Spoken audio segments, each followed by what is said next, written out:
Indiana Fever have parted ways with Christy Sides. Like Drew McIntyre would say, I prayed for this, and it happened. But on a serious note, I'm going to give Christy Sides some grace. She took a team that was been bad for a lot of seasons, hadn't sniffed the playoffs since 2016, and took them to the playoffs in her second season. Granted, she was given a generational talent in Caitlin Clark. She has a superstar big in Aaliyah Boston, a very good shooting guard in Kelsey Mitchell. So she did have some tools for success. But nevertheless, they were bad before she got there, and she got begged by Lynn Dunn to be the head coach, and she took them to the playoffs in year 2. Now let's get to the real situation at hand. Because Christie Sides is not without faults. And I'm going to get into why I feel from a basketball standpoint and from a business standpoint why she had to go. So let's talk about basketball. I watched every single Indiana Fever game. Every one. Including the preseason game. I was there. Christie Sides had no business keeping Christy Wallace in the starting lineup for so long. That right there was a fireable offense. I'm dead serious. She was slow to adjustments. If you remember her early season interviews, she kept on emphasizing paint touches, right? We want to get our bigs the ball, which is great. But you have this generational superstar who likes to play fast. And they should have been focused on increasing the pace to start the season. I get it. They didn't have a lot of practice time. They had the worst schedule in WNBA history to start off the season. 11 games in 19 days? It's asinine. But she took too long to adjust. So that right there, with Christy Wallace in the starting lineup, trying to put a leash on Caitlin, because she did try to put a leash on Caitlin. She didn't want Caitlin taking those deep threes at the start of the shot clock. That, to me, from a basketball philosophy standpoint, it wasn't going to work. The Fever were clearly going to build around Caitlin Clark, especially, we're talking about Rookie of the Year, first team All-WNBA. It's her and Candace Parker in that class, right? The starting lineup adjustments were too slow to begin with. And then the philosophy about playing with pace, it took her too long to get on board with that. Then let's talk about just rotations, man, right? Which kind of plays in with the starting lineup. I don't understand why, even when Lexi Holt wasn't starting, she wasn't getting more minutes. I don't understand why Tammy wasn't getting more minutes when she was healthy. Sides took too long to adjust. And then she really didn't figure out how to really manipulate Caitlin off the ball until towards the end of the season. And even with that, it was just, let's run this Iverson cut here. It wasn't really creative. Like, we got that from a basketball standpoint in the regular season, right? Her rotations aren't that great. Starting lineup was ineffective to start the season. And then she was not creative getting Caitlin Clark off the ball. Another thing I noticed from a schematic standpoint is late game execution. I love Kelsey Mitchell. I'm going to preface this with I love Kelsey Mitchell. But there were times where I didn't understand why they weren't running plays for Caitlin Clark to get the last second shot off. She was either a decoy or she basically wasn't even in the play. Granted, every team basically told you Caitlin Clark is number 1 on their scouting report. That tells me that's your best player. So you need to be more creative to get your best player the shot. Or, since your best player is also your best passer, put her in a position to where she can get someone else a wide open shot. So all of those items, from a basketball schematic standpoint, yeah, she needed to go. Now let's talk about the playoffs, bro. And this is where the business part comes in.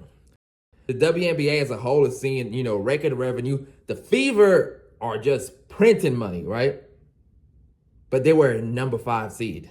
Number 5 seed, I believe. Or 6 seed. They were in the top 4 seed, so they didn't get an automatic home game. If you listen to one of the things Lynn Dunn said, is she really wished they could have gotten a home playoff game. You know why? Because home playoff games equal more moolah. More moolah.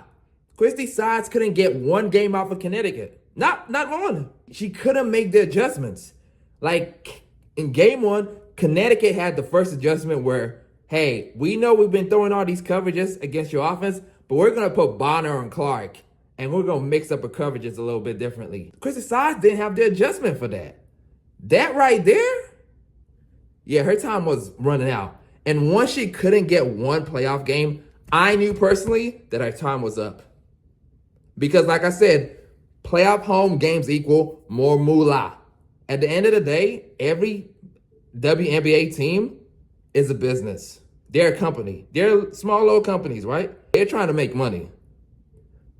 Granted, winning does help you make more money, but you got to win to get that more money. So once she couldn't get one playoff game, I was like, yeah, she cooked, bro.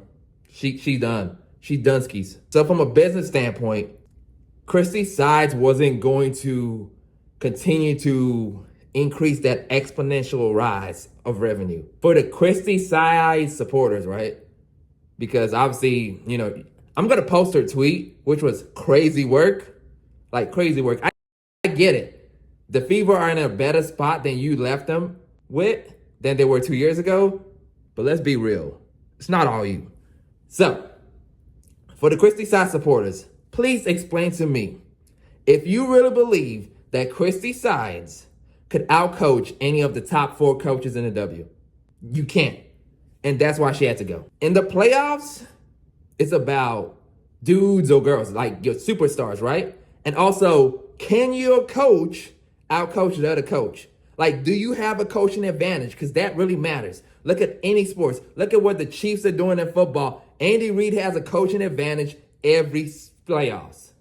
Does Christy Sides give you that coaching advantage? Against the Liberty, do you think Christy Sides could outcoach Sandy? No. Do you think Christy Sides could outcoach Becky? No. Do you think Christy Sides could outcoach Cheryl Reeve? No. We saw she couldn't outcoach Stephanie White. By the way, coming back to that one. Why would you continue to stay with her? Like, yes, you can bring in better talent, or you're putting all the onus on your talent to overcome your coaching deficiencies, which talent and coaching go hand in hand. I'm sorry.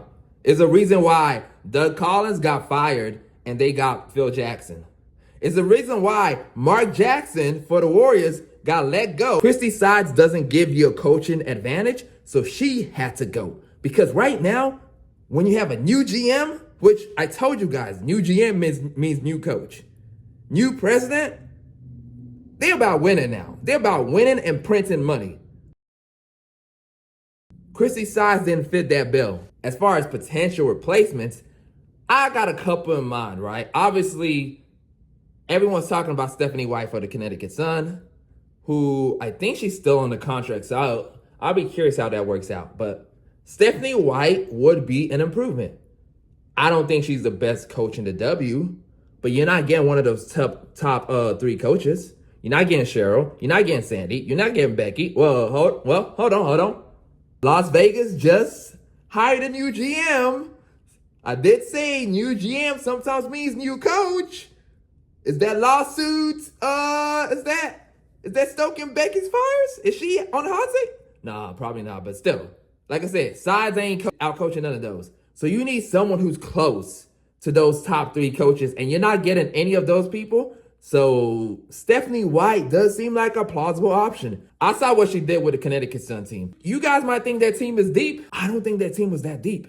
Your best player doesn't even want to shoot the ball. So you had no real shooting. You had to make a trade for shooting. You didn't really have a real superstar on that team. And she took the Lynx to 5. I think she does give you a little bit of a coaching advantage. I am okay with Stephanie White. Some of y'all are talking about Lisa Bluder. Listen, if Lisa got hired by the Indiana Fever, it would be a disaster for the Fever. Because I don't know if you guys have been paying attention, but the WNBA players are really sensitive. If they thought that Caitlyn was basically running the whole show, which she should because she is the superstar, it wouldn't be pretty. So I don't think Lisa Bluder is an option.